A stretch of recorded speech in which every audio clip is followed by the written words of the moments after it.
पुरावा मिळेपर्यंत धनंजय मुंडेंचा राजीनामा नाही, अजितदादांचं मत. विश्वसनीय सूत्रांची TV9 मराठीला माहिती.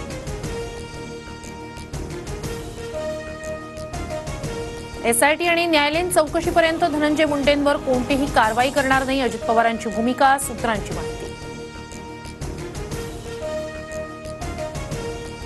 मंत्री धनंजय मुंडे आणि उपमुख्यमंत्री अजित पवारांमध्ये तासभर बैठक. भेटीत बीड प्रकरणावर आणि विरोधकांकडून होणाऱ्या राजीनाम्याच्या मागणीवर चर्चा. सूत्रांची माहिती.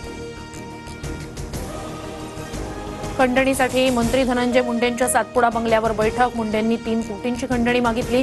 बैठकीत वाल्मिक कराड, नितीन बिक्कड उपस्थित. TV9 मराठीच्या मुलाखतीत भाजप आमदार सुरेश धस यांचे स्फोटक आरोप. बीड प्रकरणी राज्यपाल हस्तक्षेप करणार, सर्वपक्षीय नेत्यांच्या भेटीनंतर दिलं आश्वासन. मंत्री धनंजय मुंडे यांच्या राजीनाम्याची शिष्टमंडळाकडून मागणी. चीनमधील HMPV व्हायरसची भारतात एंट्री. कर्नाटकमध्ये ह्युमन मेटान्युमोचे 2 तर गुजरातमध्ये 1 रुग्ण आढळला. ICMRची अधिकृत माहिती.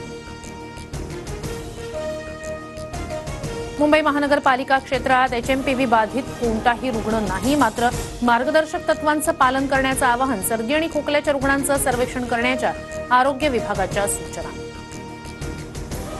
मार्च महिन्यानंतर लाडक्या बहिणींना 2100 रुपये मिळणार. अर्थसंकल्पीय अधिवेशनानंतर 2100 रुपये देणार. नेवासा इथल्या सत्कार समारंभात राधाकृष्ण विखे पाटील यांचं वक्तव्य.